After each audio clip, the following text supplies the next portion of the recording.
கழிவு நீக்கிறதுல சீனாவில் இருக்குது. எப்படின்னா ஒரு ஸ்விம்மிங் பூல் மாதிரி இருக்கும், 2 இருக்கும்.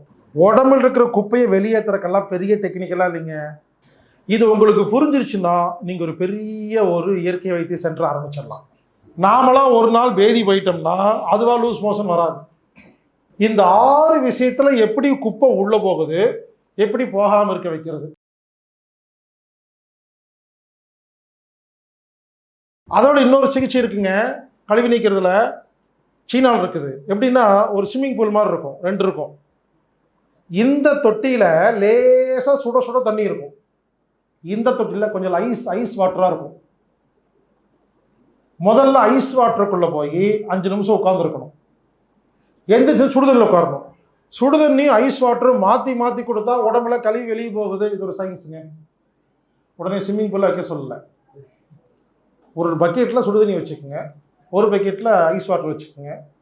முதல்ல இதை எடுத்து ஊற்றுங்க, தலையில் ஃபுல்லாக ஊற்றுங்க. முடிச்சு மாற்றி மாற்றி ஊற்றி பாருங்களேன். இது ஆக்சுவலாக ஒரு சிகிச்சைங்க, கழிவு நீக்கிற வேலைங்க. இல்லை யாருக்காவது ஒரு முதுகில் மூட்டில் வலி இருந்தால் அவங்கள படுக்க வச்சுக்கிட்டு ஒரு கப்புலிங்க முதல்ல சுடுதண்ணி மெதுவாக ஊற்றுங்க. கொதிக்க ஊற்றிடாதுங்க, அது சுடு. அப்புறம் ஐஸ் வாட்டர், 2யும் மாற்றி மாற்றி ஊற்றுங்க. அந்த செல் புதுசாக மாறும். சூரியனை பார்க்குறதுங்க, இந்த சந்தியா வந்தனம் அப்படிங்கிற பேரில் சூரியனை பார்ப்பாங்க இல்லைங்களா, சூரியனை பார்க்குறது. இங்கே பாருங்க, உடம்புல இருக்கிற குப்பையை வெளியேற்றுறக்கெல்லாம் பெரிய டெக்னிக்கெல்லாம் இல்லைங்க. எல்லாரும் ஆயுர்வேதம் சொல்லிட்டு இங்கே கேரளாவில் போயிட்டு 10,000 50,000 கொடுத்துட்டு கஷ்டப்பட்டு க்ளீன் பண்ணிட்டு வரீங்க. வீட்லேயே பண்ணிக்கலாங்க. இது பண்ண முடியாதா? காதை க்ளீன் பண்ணணும். கர்ச்சீப்புங்க, இப்போ தாங்க பட்ஸ் வந்திருக்கு. கர்ச்சீப்பை இப்படி சுற்றினோம்னா அது உடனே ரெடி ஆயிடும், அவ்வளோதான். அப்படி பேசிட்டு உள்ளே விட்டோம்னா காது க்ளீன் ஆகிடும். காதை க்ளீன் பண்ணுங்க. கண்ணை அடிக்கடி தண்ணி ஊற்றி கழுவுங்க. மூக்கு வடையில் மூக்கு க்ளீன் பண்ணுங்க. வாய்க்கு நம்ம இயற்கையான பல்பொடி யூஸ் பண்ணலாம். ஆர்கானிக் பல்பொடி யூஸ் பண்ணால் வாய் க்ளீன் ஆகிரும். வயிற்றுக்கு நம்ம காலையில் உப்பு தண்ணி குடிச்சிட்டு விரல உள்ளே விட்டோம்னா வாந்தி வந்துடும். உடல் இருக்கிற குப்பையெல்லாம் வெளியே போயிடும். யாருக்கெல்லாம் வயிறில் பெற்ற இருக்குதோ ஒரு சொம்பு உப்பு தண்ணி குடிச்சிடுங்க. காலையில் குடிச்சிட்டு விரல உள்ள விடுங்க, தானாக வெளியே வந்துடும். ஸோ வாந்தி எடுக்கிற பயிற்சி, இனிமா கொடுக்கறது, பெண்களுக்கான பிறப்புறுப்பை சுத்தம் பண்ணுறது, மண் குளியல், வாழை இலை குளியல், ஆவி பிடிக்கிறது, விரதம், இவ்வளோதாங்க. ரொம்ப சிம்பிளுங்க. இன்னையிலிருந்து நான் சொல்கிற மாதிரி செய்யுங்க. வாரம் ஒரு முறை 16 மணி நேரம் விரதம் கம்பல்சரி செய்யுங்க. நோய் இருக்கோ இல்லையோ, நோய் குணப்படுத்துறதுக்காக இல்லை, ஆரோக்கியமாக வாழ்றதுக்கு. மாதம் ஒரு முறை 24 மணி நேரம் விரதம். கண்ணை எப்பப்பெல்லாம் வாஷ் பேஷன் போய் முகத்தை கழுவுறீங்க, கண்ணை கொஞ்சம் எக்ஸ்ட்ரா கழுவிட்டு வந்துடுங்க. டெய்லி குளிச்சுட்டு வந்தோன்னா காதை கொஞ்சம் க்ளீன் பண்ணிடுங்க. 6 மாதத்துக்கு ஒரு முறை வாழை இலை குளியல் எடுங்க.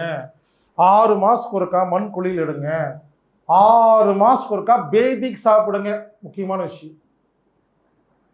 பேதிக் சாப்பிட்றதுன்னா என்னன்னு கேட்டிங்கன்னா, காலைல எந்திரிச்சோன்னே ஒரு 4 ஸ்பூன் விளக்கெண்ணெய் குடிச்சிட்டு சுடுதண்ணி குடிச்சிங்கன்னா இது போய் வாய் குடல் எல்லாத்தையும் க்ளீன் பண்ணி கொடுக்குங்க.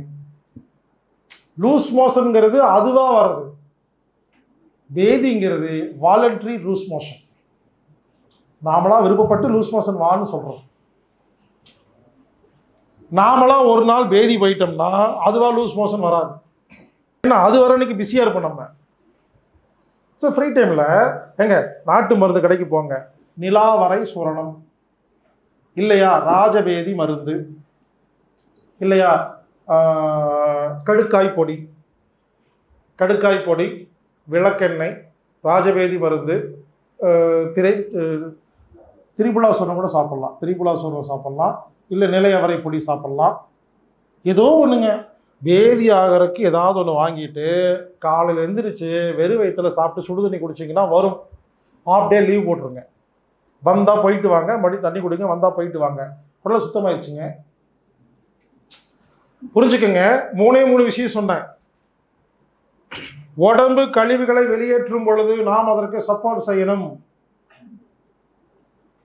தும்மல் வந்தால் தும்பணும், சளி வந்தால் சிந்தனம், மூக்கொழுகுனா சிந்தனம், வாந்தி வந்தால் எடுக்கணும், வயிற்றுல வந்தால் போகணும், காய்ச்சல் வந்தால் நமக்கு நாமே சரி பண்ணணும், வேர்வை வந்தால் அதுக்கு பவுடர் போடக்கூடாது. இவ்வளோதாங்க. அப்புறம் உடம்பில் உள்ள கழிவுகளை இயற்கை முறையில் எப்படி வெளியேற்றுவது? 6 மாதங்களுக்கு ஒரு முறை வேதிக்கு சாப்பிட வேண்டும். வாரம் ஒரு முறை இனிமா கொடுக்க வேண்டும். எப்பொழுதெல்லாம் கண்ணை கழுவுறோமோ அது நல்லது. காது கழுவணும், மூக்கு கழுவணும், விரதம் இருக்கணும். 16 மணி நேரம் விரதம், 24 மணி நேரம் விரதம், ஆவி குளியல், மண் குளியல், வாழை இலை குளியல், மௌனம், விரதம், ஸ்க்ரீன் பார்க்காம இருக்கிறது, பிஸ்னஸ் பேசாமல் இருக்கிறது. இவ்வளோதாங்க. இதுக்கு மேலே ஒன்றும் இல்லை. இவ்வளோதாங்க. இந்த விஷயங்களை செய்தால் பல வருடமாக உடம்பில் தேங்கியுள்ள கழிவுகள் வெளியே வருகிறது. அடுத்தது, இனிமேல் குப்பை இல்லாம எப்படி வாழ்றது? சரி, நம்ம உடம்புக்கு எப்படியெல்லாம் குப்பை வருங்க சொல்றீங்களா? ஒண்ணு, சாப்பிட்ட பொருள் ஒழுங்கா ஜீரணமாகலைன்னா குப்பை. குடிக்கிற தண்ணி தூய்மை இல்லைன்னா உள்ள போய் குப்பையா உருவாகுது. இந்த காத்து கெட்டு போச்சு, குப்பையாகுது. நல்லா கவனிங்க. உடம்புல குப்பை வர்றதுக்கு சாப்பாடு, தண்ணி, மூச்சுக்காத்து, தூக்கம். தூக்கம் இல்லைன்னா குப்பை வெளியே போகாது. தூங்கினாதான் மனக்குப்பை நீங்கும். சாப்பாடு, தண்ணி, தூக்கம், மூச்சுக்காத்து, உழைப்பு, மனம்.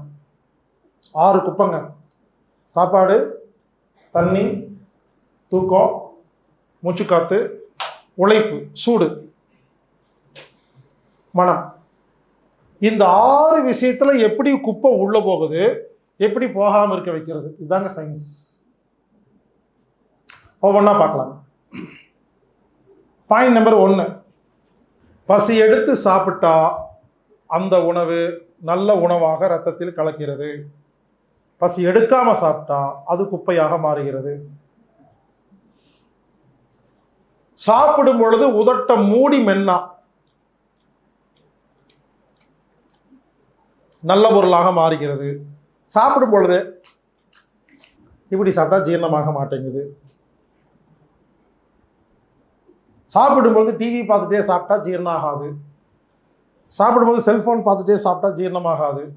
சாப்பிடும்போது பேசிக்கிட்டே சாப்பிட்டா ஜீரணம் ஆகாது. நடந்துக்கிட்டே சாப்பிட்டா ஜீரணம் ஆகாது. இவ்வளோதான் விஷயம்.